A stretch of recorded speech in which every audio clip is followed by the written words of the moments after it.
Todos conocemos bien nuestras raíces prehispánicas, aquellas civilizaciones que desarrollaron con admirable diligencia la astronomía, las matemáticas, la medicina, la agricultura, la pintura, la escultura, la arquitectura y la literatura, entre otras muchas cosas, desarrollo que se vio interrumpido por la llegada de una cultura hispana carente del conocimiento de la palabra higiene, pero con una superioridad en armamento, y aprovechando el odio que se le tenía a la cultura azteca en sus alrededores, invasores, tlaxcaltecas y otros 15 pueblos traidores, a sangre y fuego tomaron la gran Tenochtitlán. Así, el 13 de agosto de 1521 es como se gesta la concepción de los primeros mexicanos, hijos de las mujeres aztecas violadas por los soldados españoles. ¿Por mi raza hablará el espíritu? No. De esta suerte, la gran Tenochtitlán, la portentosa urbe más hermosa que Venecia, es destruida completamente y de sus ruinas los conquistados esclavos, otrora la civilización más temible de toda Mesoamérica, construyeron la llamada Nueva España, y sobre cada pirámide una iglesia. España desintegró por completo la cultura indígena prohibiendo toda manifestación de la misma.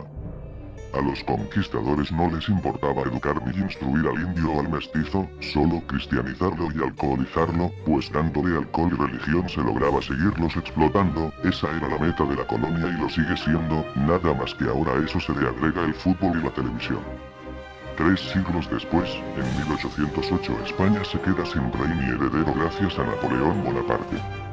Sin rey no hay virrey, y en 1810 la colonia tiene un golpe de estado, y lo que pasó después ya es algo muy sabido, por ello me saltaré toda esa parte.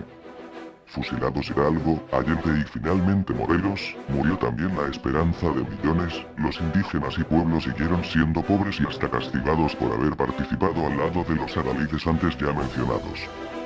Sin embargo, si se logró independizarse de España, quedándose en el poder los criollos ricos junto con el clero, quienes se hicieron con el apoyo del pueblo, con el coronel Agustín de Iturbide por parte de los criollos y Vicente Guerrero representando al pueblo mestizo, firmando el Plan de Iguala, olvidándose por completo de los indígenas y de los ideales de Hidalgo y Morelos.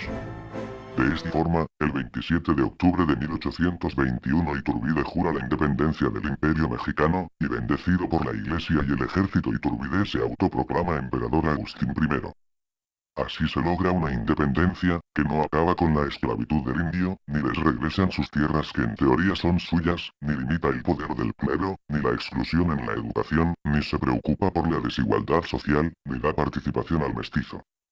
Y así de un imperio de españoles y clero, México se transforma en un imperio de criollos y clero.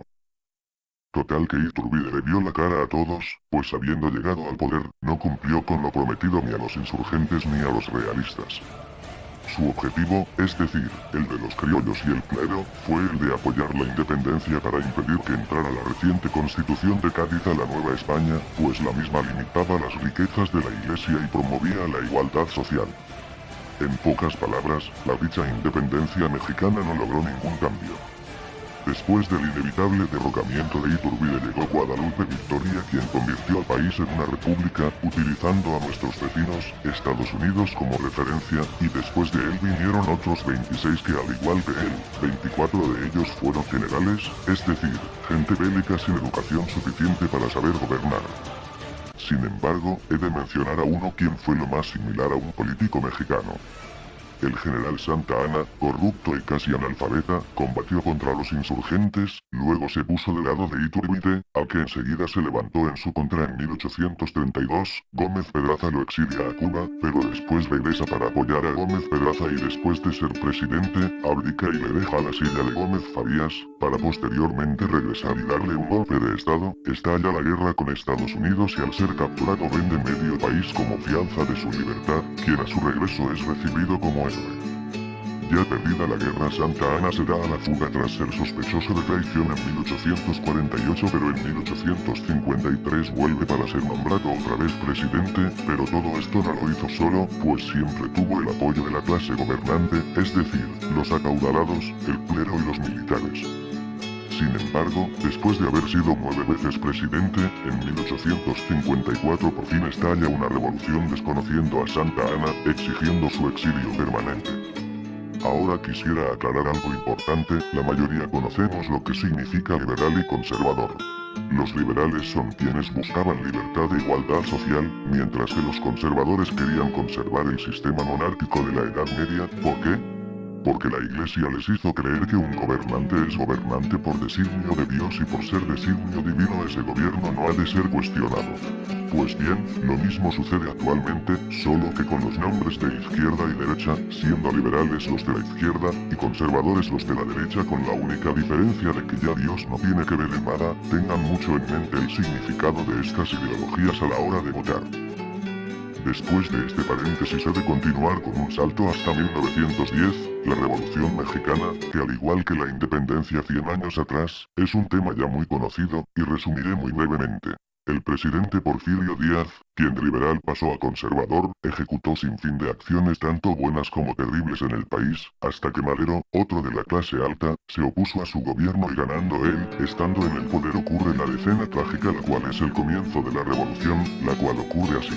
Madero muere a manos de Victoriano Huerta, Zapata muere a manos de Carranza, Carranza muere a manos de Obregón quien también mató a Villa y Obregón murió a manos de Calles quien después sería exiliado por Cárdenas. Finalmente, tras tantas muertes uno se pregunta, ¿quién ganó? Verán, los ideales de la revolución eran los siguientes. Sufragio efectivo, no reelección. Tierra, libertad y justicia.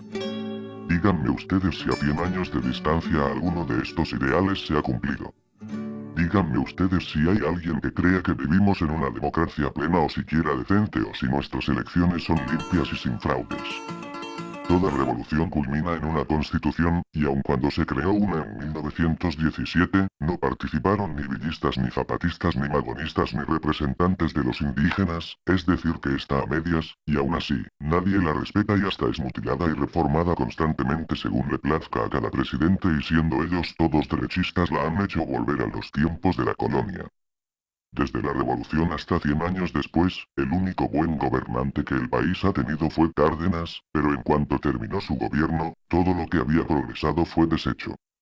Démonos cuenta.